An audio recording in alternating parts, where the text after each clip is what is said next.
everybody, Daniel Moznett here with Cowboy Charcoal, and we are going to show you today how to make the perfect cowboy burger. Why is it the perfect cowboy burger? Because I'm wearing a cowboy t-shirt and I'm showing you how to make a burger.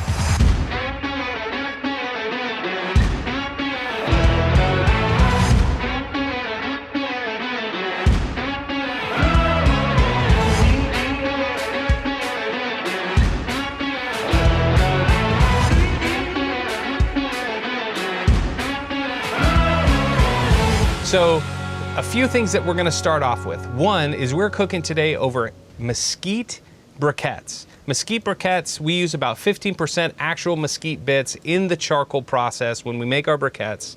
So you get that fantastic, rich, bold flavor of mesquite. We're also adding some actual mesquite chunks. This is what a mesquite chunk looks like. This is a good sized chunk. How do you know they're mesquite chunks? Because they have that red coloring to them.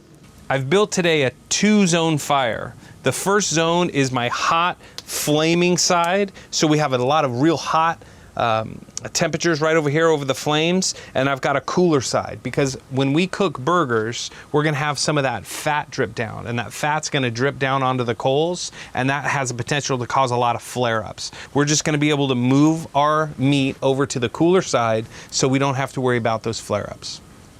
Now, to make the burgers, we want to make sure we start with premium ingredients. If you want a premium flavor and a premium taste, you have to spend a little bit more and get some premium meat. We start with Hassel Cattle Company, ground Wagyu, and you can see the marbling in there. It looks great.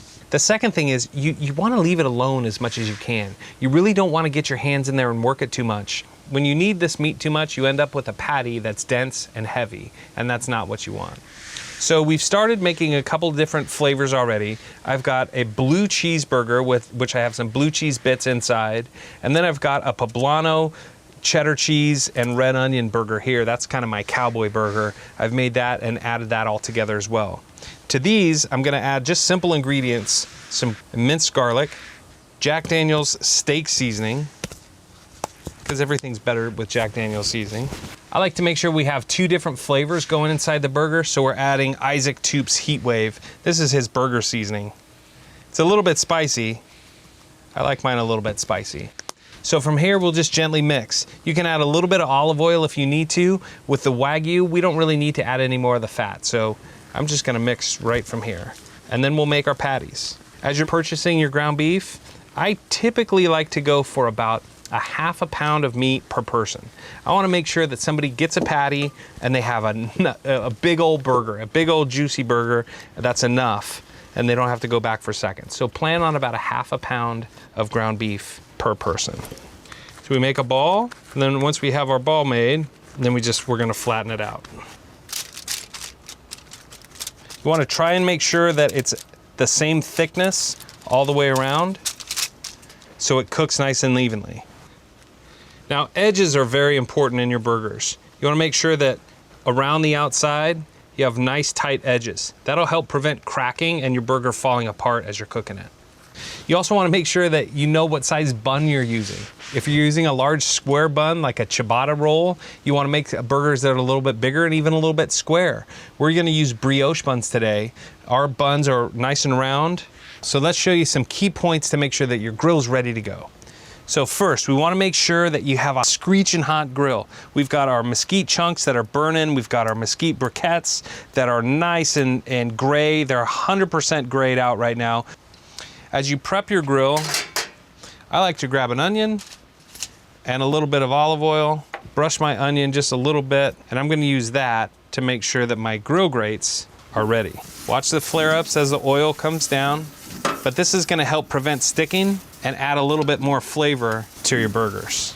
So as I'm cooking over the top of this here and running the onion, we're cooking at about 500 degrees here. This mesquite gets really hot, so you wanna make sure you have an eye on the temperature. And if you need to close down your air intake to stop some of that fire, that's a good idea. I also like to take the onion and I'm just gonna put that right on the fire. Help impart a little bit more flavor as we cook. So we'll finish these up and throw them on the grill. We'll put a thumbprint right in the middle of each one of these burgers to make sure that they don't seize up too much and they don't get too much smaller. Now we're ready to go on the grill. You want to make sure we're evenly spaced and we're over the hottest part of the grill. And then just let them cook. We're not getting a lot of flare-ups right now, so we're in good shape. So since we're not getting a lot of flare-ups, I'm gonna toast a few of the buns, just so we're ready to build our burger. Add a little bit of olive oil, always with an eye on our grill, because you can see as these start cooking, we're getting a lot of flare-ups, so we're gonna have to move our burgers here pretty quickly. If you have too much flare-up, all you have to do is close your lid. Once you close the lid and give it a few minutes, you'll see those flare-ups start to die down because you're starving the fire of oxygen.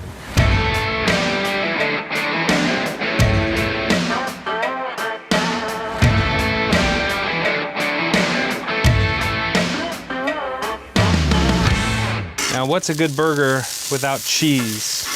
I like to flip my burger and put the hottest part of the burger up with cheese. And as always, you gotta put 2 pieces of cheese. So we'll flip the burger, and then we'll put the cheese on. We'll go pepper jack on a couple of them. So all we have to do is wait till this melts, and then we can build our burger. We'll help these melt by closing our lid for just a couple of minutes. Really simple steps. You've got to start with good ground beef. We use Hassel Wagyu ground beef. We add our spices, a little bit of salt and pepper right to the top. And then we grill it over mesquite briquettes and mesquite wood chunks. And then we add our cheese, and look at that. Nice and melty. All right, so now let's get ready to build our burger. We'll take our burgers off the hot part of the fire, because they are done. Toast our buns just a little bit more. Perfect. So now I'm gonna add a little bit of Cowboy barbecue sauce. This is our range style. I'm gonna put our burger right down. That's what you want the cheese to look like. You want the cheese to completely surround the burger. That's why you want to put 2 pieces of cheese on, so it just smothers all the way around the burger. Then we're gonna add tomato. We're gonna add some lettuce. Found this nice little gem lettuce, just about a perfect size. We'll add some fresh onion. You can grill your onions if you like. I like to add fresh onion right to the top. About 3 pieces there.